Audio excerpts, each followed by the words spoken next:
అన్ని కంపెనీస్లో ఇన్ని లే ఆఫ్స్ జరుగుతున్నాయా? మరి కాలేజెస్లో క్యాంపస్ ప్లేస్మెంట్స్ కూడా తక్కువేనాయా? కానీ ఈ కాలేజ్ ఏంటి భయ్యా ఇన్ని క్యాంపస్ ప్లేస్మెంట్తో రికార్డుతో దూసుకుపోతుంది? రే మరి ఆ కాలేజ్ ఏంటో అనుకుంటున్నారా? MBSR engineering college. మరి స్టార్ట్ అయ్యి ఇప్పటికీ 45 ఇయర్స్ ఆఫ్ లెగసీతో కొనసాగుతూ ఉన్నా కానీ ప్లేస్మెంట్స్ విషయంలో మాత్రం ఎప్పుడూ డౌన్ కాలేదండి. ఎవ్రీ ఇయర్ ఆ ఒక గ్రాఫ్ అనేది కూడా పెంచుకుంటూ వెళ్తూనే ఉంది. 2025 అండ్ 2026 ప్లేస్మెంట్స్లో ఎంత పర్సెంటేజ్ స్టూడెంట్స్ని కూడా వీళ్ళు ప్లేస్ చేశారు తెలుసా? 65%. అండ్ రిమైనింగ్ 35% ఎక్కడ అని మీరు అనుకుంటారు కదా.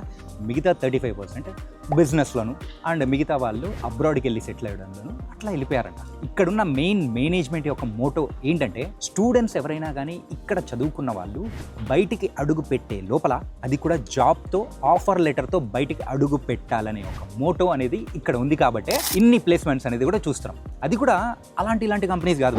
మైక్రోసాఫ్ట్, డిలాయిట్, అమెజాన్ ఇలా టాప్ కంపెనీస్ వచ్చి మంచి ప్యాకేజెస్ ఇచ్చి స్టూడెంట్స్ని కూడా మరి పిక్ చేసుకుంటున్నారు. ప్లేస్మెంట్స్ పరంగా కూడా ఇంత అద్భుతమైన కాలేజ్లో మనం అడ్మిషన్ తీసుకున్నామంటే ఎలా ఉంటుంది చెప్పండి? అదిరిపోతుంది కదా. మన ఫ్యూచర్ కూడా ఇంకా బాగుంటుంది కదా. నేనైతే బాధపడుతున్నా, నాకు ఇలాంటి క్యాంపస్లో నేను ఇంజనీరింగ్ చదవలేదే అని. మీరు ఇలాంటి రిగ్రెట్స్లో మాత్రం మీరు బాధపడకూడదు. అందుకే MBSR ఇంజనీరింగ్ కాలేజ్లో అడ్మిషన్ తీసుకోండి.